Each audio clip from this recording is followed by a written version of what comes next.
Hello, everybody, and welcome back to the Long Island Railroad route in Trainz 2019. I'm your host, Empire State Rails.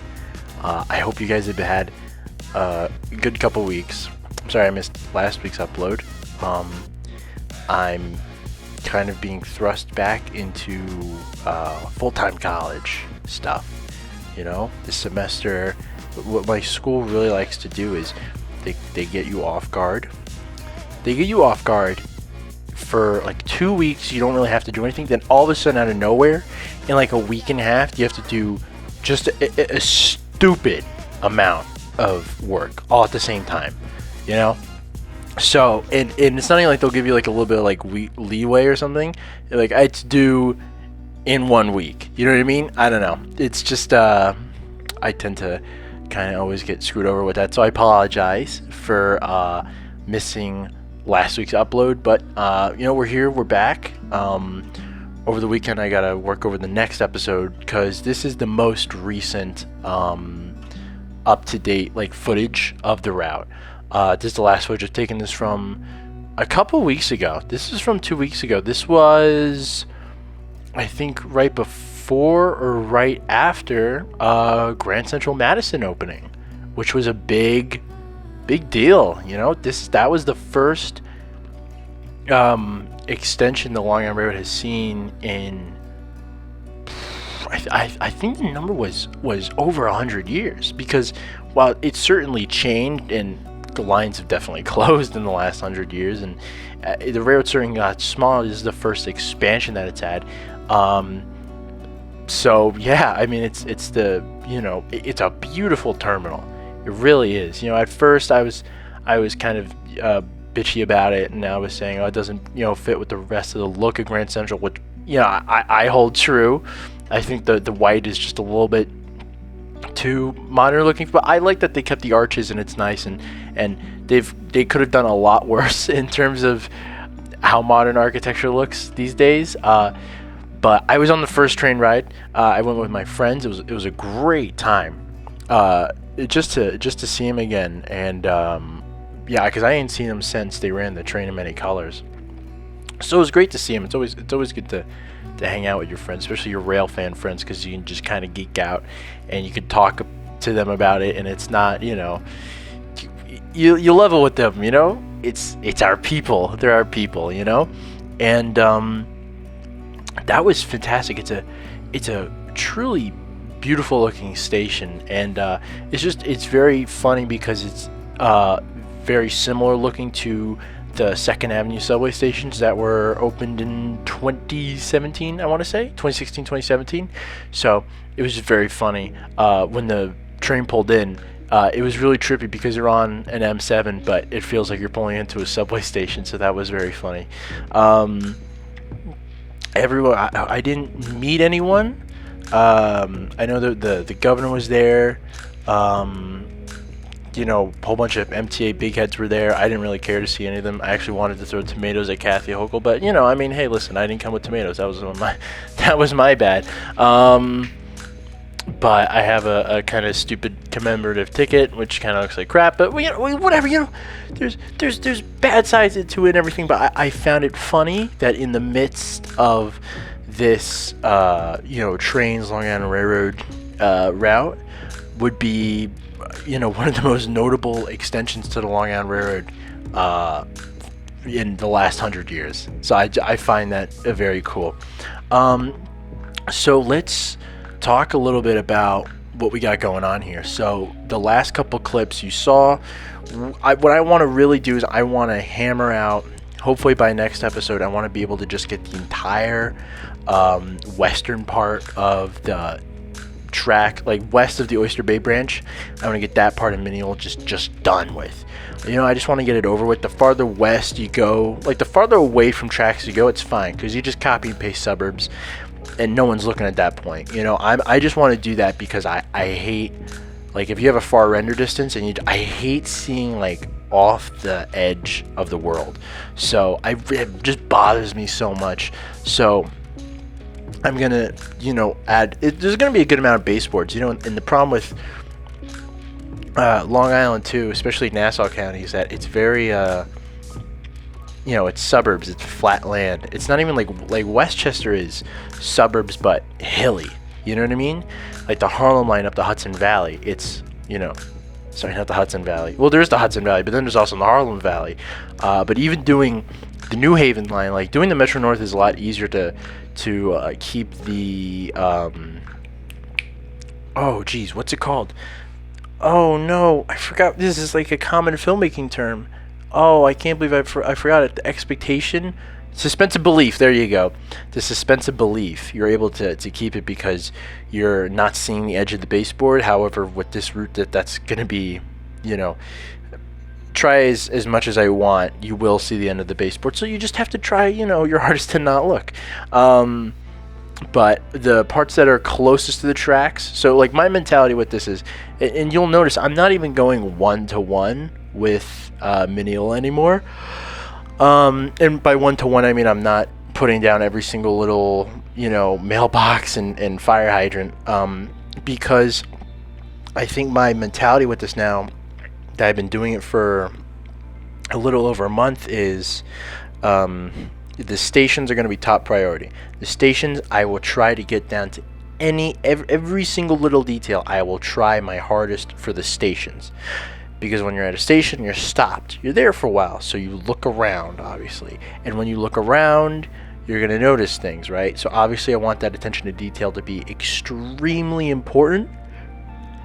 But when in the basically anywhere else except for a station, if you're right by the tracks, I'm not going to try and do like 1-to-1. Like if there's a mailbox there, the mailbox is not going to be there.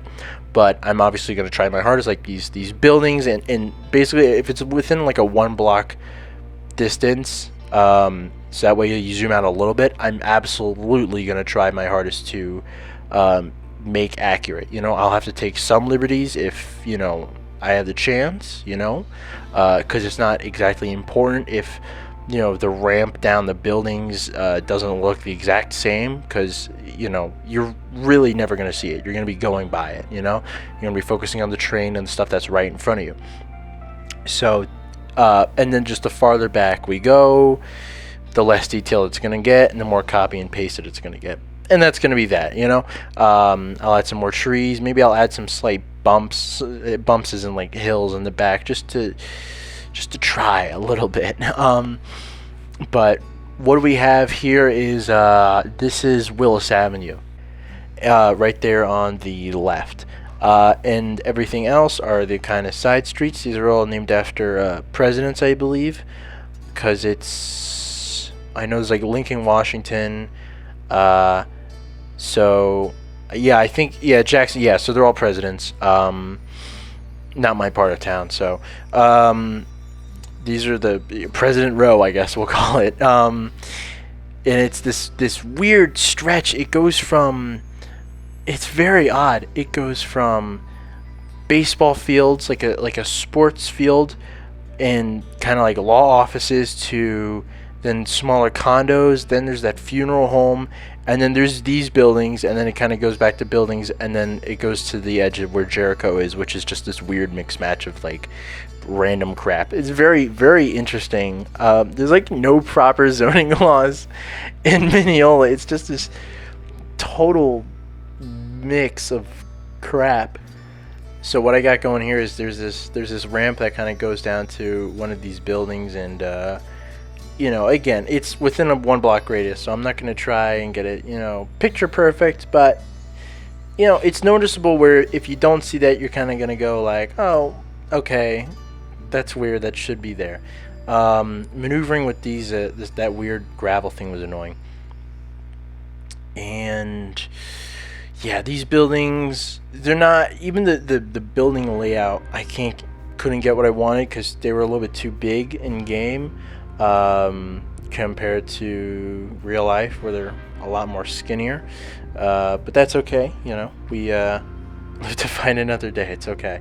Yeah, it's this very weird ramp, and then there's parking down there, so I just threw stripes and, you know, whatever. Some of you have been messaging me asking what I'm going to do about like cars and people and everything. I'm going to be adding them, but that to me is like the last thing I'm going to do. Like, to me, I feel like the people and the cars are like the literal, like, the end. That's like when everything is done. I don't want to spend time placing cars and people. I think that's kind of like unnecessary. You know, I can do that on my own afterwards, and I'm not even gonna do that like on camera. You know what I mean? When it'll be out, there'll be cars. Don't worry, because I know it absolutely looks barren and dead and desolate. That's also, you don't even see cars zipping down the roads. I mean, occasionally you will, but you won't even see them because they just end up kind of piling. You can see in the top, they kind of just pile at the intersections, so they just kind of get stuck there and held for eternity. As long as you're in surveyor mode, you go to driver mode and then they move again. It's a-okay. As for the other part of the route that is being helped by Sunset Central, Huntington to Hicksville, how it's going to go is I'm doing Belrose Floral Park to Hicksville, and then basically he's going to have his route, and then I'm going to stop at Hicksville, and then he's just going to continue the track to Hicksville. And then I'm going to go through his route, and I'm going to, change whatever assets have to be changed or anything like that. Or I feel like it's a lot easier to detail somebody else's route than it is yours, because all the hard work is done. So you can just kind of go back and you can do little bits and pieces there, and you're just adding small stuff.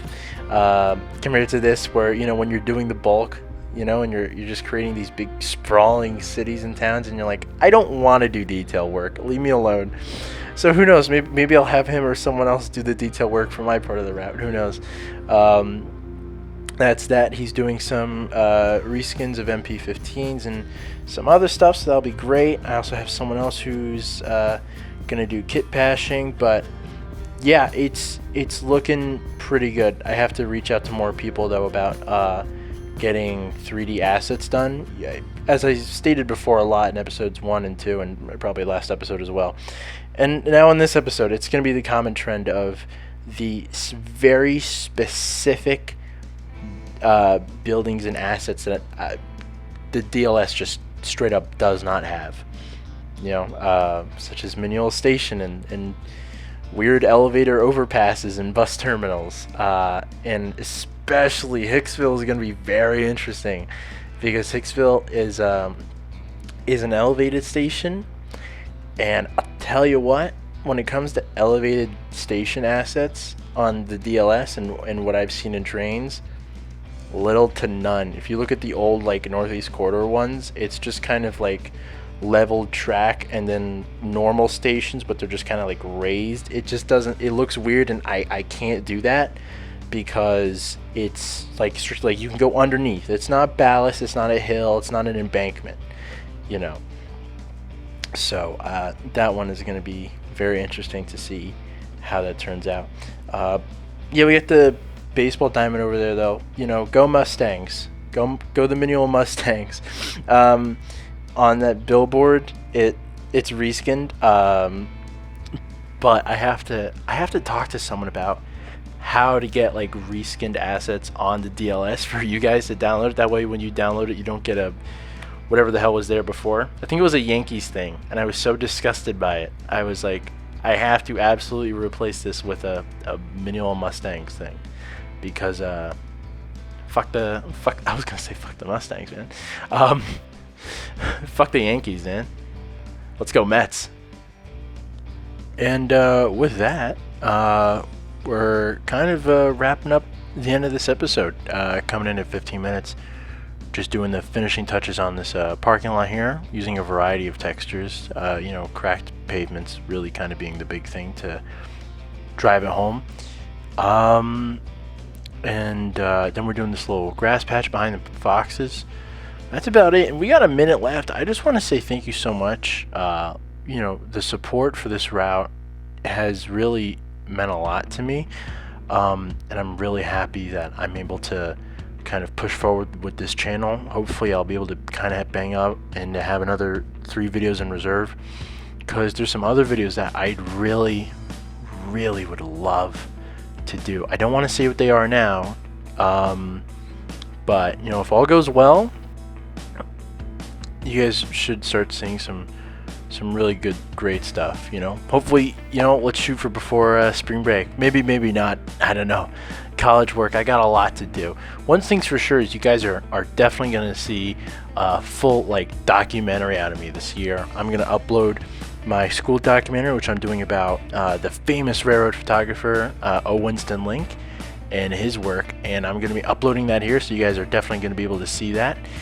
But yeah, other than that, thanks so much, guys, for watching. Leave a like, share, comment, spread this around. The Long Island Railroad is in Trainz 2019. So thanks so much. Have a good night.